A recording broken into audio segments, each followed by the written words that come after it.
ছাত্র জনতার অভ্যুত্থানের পর পরিবর্তিত রাজনৈতিক দৃশ্যপটে একটা সময় পর্যন্ত ভারত বাংলাদেশের মধ্যে বাড়তে থাকে অস্থিরতা, কিন্তু বর্তমানে এসে সেই পরিস্থিতি ধীরে ধীরে বদলাতে শুরু করেছে।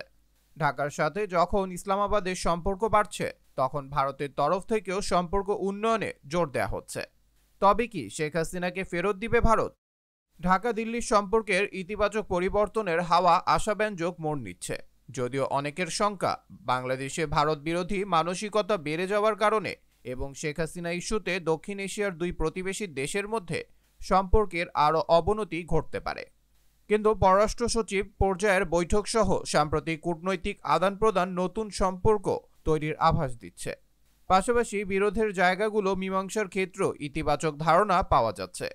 গেল 1 জানুয়ারি পররাষ্ট্র উপদেষ্টা তৌহিদ হোসেন স্পষ্ট করে বলেছেন, যুক্তরাষ্ট্র, ভারত ও চীন 2025 সালে এই 3 বড় শক্তির সঙ্গে সুসম্পর্ক রক্ষায় অগ্রাধিকার দেয়া হবে। আর ঢাকার সঙ্গে দিল্লির সম্পর্ক কেবল একটি ইস্যুতে আটকে থাকবে না, বরং আরও বিস্তৃত হবে।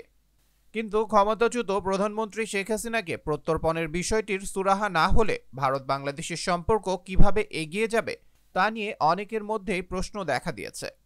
উপদেষ্টা তৌহিদ হোসেন জানিয়েছেন, অবশ্যই এটি একটি ইস্যু। আমাদের মধ্যে আরও অনেক দ্বিপক্ষীয় ইস্যু রয়েছে।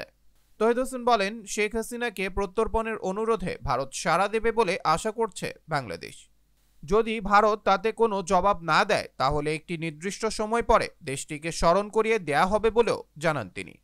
গেল 3 জানুয়ারি ভারতীয় পররাষ্ট্র মন্ত্রণালয়ের মুখপাত্র রণধীর জয়সওয়াল বলেন, বাংলাদেশের কর্তৃপক্ষের কাছ থেকে শেখ হাসিনাকে নিয়ে আমরা একটি বার্তা পেয়েছি। সপ্তাহখানেক আগে বিষয়টি আমি আপনাদেরকে নিশ্চিত করেছি।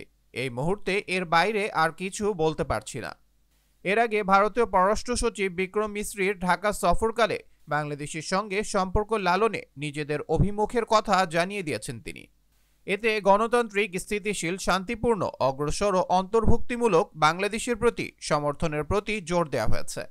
গেল 31 ডিসেম্বর ভারতের প্রয়াত প্রধানমন্ত্রী মনমোহন সিং এর প্রতি শ্রদ্ধা নিবেদন করতে ঢাকায় ভারতীয় হাইকমিশনে যান বাংলাদেশের অন্তর্বর্তীকালীন সরকারের প্রধান উপদেষ্টা ডক্টর মোহাম্মদ ইউনূস। ঢাকায় ভারতীয় হাইকমিশনার প্রণয় কুমার ভার্মা তাকে স্বাগত জানান। এরপর 2 জানুয়ারি চট্টগ্রামের একটি আদালতে বাংলাদেশ সম্মিলিত সনাতনী জাগরণ জোটের মুখপাত্র ও পুণ্ডরিক ধামের অধ্যক্ষ চিন্ময় কৃষ্ণ দাস ব্রহ্মচারীর জামিন আবেদন নামঞ্জুর করার ঘটনায় নরম প্রতিক্রিয়া দেখায় ভারত। রাষ্ট্রদ্রোহ মামলায় বর্তমানে তিনি কারাগারে আছেন। এরই মধ্যে বাংলাদেশে আটক থাকা 95 ভারতীয় মৎস্যজীবী ও নৌকর্মীকে তাদের দেশে ফেরত পাঠানো হয়েছে। বিপরীতে একইভাবে 90 বাংলাদেশি মৎস্যজীবী ও নৌকর্মীকে নিজ দেশে পাঠিয়ে দিয়েছে ভারত। এছাড়া ভারত থেকে নিত্য প্রয়োজনীয় দ্রব্যাদিও বাংলাদেশে আসছে।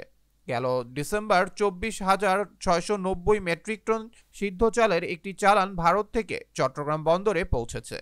ডক্টর ইউনূসের নেতৃত্বাধীন অন্তর্বর্তীকালীন সরকারের দায়িত্ব নেওয়ার পর এই প্রথম কোনো ভারতীয় পণ্যের চালান বাংলাদেশে আসে। এদিকে আগামী 17 আগস্ট নয়াদিল্লিতে ভার্চুয়ালি আয়োজিত the third voice of global south সামিটে অংশ নিতে অধ্যাপক ইউনূসকে আমন্ত্রণ জানিয়েছেন নরেন্দ্র মোদী। জাতিসংঘের সাধারণ অধিবেশনের ফাঁকে ভারতীয় পররাষ্ট্রমন্ত্রী এস জয়শঙ্কর ও তার বাংলাদেশি সমকক্ষ তৌহিদ হোসেনের মধ্যে বৈঠকের কথাও উল্লেখ করেন ভারতীয় এই কূটনীতিক। এছাড়া পরিস্থিতির যে অবনতি হচ্ছে না তা নিয়ে আভাস দিতে সাম্প্রতিক অনুষ্ঠিত হওয়া পররাষ্ট্র সচিব পর্যায়ের ফরেন অফিস কনসালটেশনের কথাও বলেন তিনি। প্রণয় ভার্মা বলেন, দুই দেশের সম্পর্কের মধ্যে একটা গুরুত্বপূর্ণ দৃঢ়তা আছে। এছাড়া ভারত থেকে বাংলাদেশে অপরিহার্য পণ্যও আসছে। এছাড়া সম্ভবত অন্য দূতাবাসগুলো সবাই মিলে যা দিচ্ছে তার চেয়েও বেশি ভিসা ইস্যু করছে ভারতীয় দূতাবাস।